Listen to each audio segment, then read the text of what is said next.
सांगमाने भगवान सृष्टि में मनुष्य एपरि एक जीव जे निजर भावना को उचित भाव में प्रदर्शन करता है। मनुष्य ताहार शिशु अवस्था ही निज चतुर्पार्श को बुझा चेष्टा करता भाव में से धीरे धीरे निजर विकास घटाई संपूर्ण मनुष्य परिणत होता है। किंतु सांग मैंने जानती ताकू एथि किए बेसी साहाय्य करता है ताकू एथि बेसी साहाय्य करता है से शिखिथिबा भाषा। आउ आपण मैंने जानती पिलाटी जन्म हो भाषा माध्यम निजर भाव प्रकाश करता है। किंतु केमती पिलाटी तो एबे जन्म हो भाषा माध्यम केमती भाव प्रकाश करता है यह को आपण जानते कि तेबे चलतु जानिबा। हेलो फ्रेंड्स, ओडिशा लर्नर स्वागत करछि प्रताप।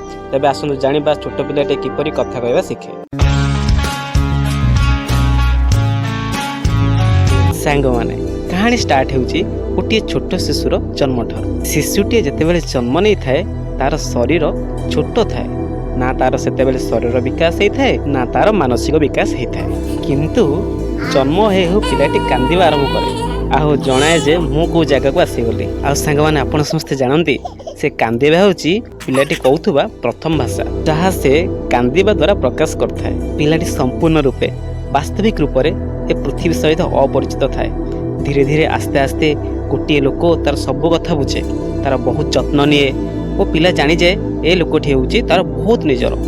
जानती से किए से होउची से पिलार माँ। पिलाटी परिवार अन्य लोक मान संस्पर्श में आसता है। से कथबार्ता शुणे आ शुणिकी किछि अस्पष्ट शब्द आ उ प्रकाश करे एहीपरि किछि अल्प शब्द व्यवहार करे। यह माध्यम कौन चाहे से प्रकाश करिथाए आउ यह सहित मध्य शरीर अंग साहाय्य तार भाषा को से प्रकाश करता है। जेमिति कि आमे जदि पिलाटी को टाटा करबा से मुर्की हसी आमको हाथ हलाई मते टाटा करिथाए। पिलाटर एही सब कार्यकलाप पाखापाखि 12 मास कि 13 मास पर्यंत चली थाए। एही 12 मास और 13 मास भितर पिलाटी प्रथमे स्वर वर्ण कहवा शिखे जेमिति कि अ आ हर्षे दीर्घे इत्यादि।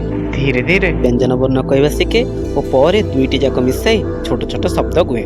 जन्मर 12 मास पर्यंत पिलाटी पाखापाखि प्राय 3 ରୁ 4टा शब्द कही थाए। तापर परे पिलाटी धीरे धीरे अधिक अधिक शब्द जानने को चेष्टा करे। जेमिति कि से प्रथमे भोक संबंधी शब्द गुड़िक धीरे धीरे शिखा चेष्टा करे। जेमिति कि भोक लगिले से हामु कही मागे अर्थात हामुर अर्थ ता भाषा रे खाइबा। आ बिस्कुट को बिकु चॉकलेट को चको आदि कही थाए।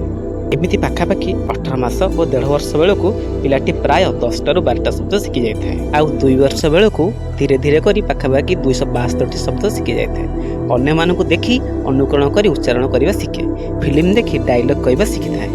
एमती 2.5 वर्ष बेलू प्राय पाखापाखि 450टी शब्द, 3 वर्ष बेलू 1000 शब्द, 4 वर्ष बेलू 1600 शब्द, 5 वर्ष बेलू 2100 शब्द शिखी थाए। यार अर्थ होउची 6 वर्ष बेलू जेतेबेले पिलाटी स्कूल रे एडमिशन करथाए सेते बेलू से 2100 ରୁ बेसी शब्द शिखी जाय थाए। आउ स्कूल रे पढ़िला परे धीरे धीरे तार शब्द शिखिबार परिमाण बढ़ी जाए।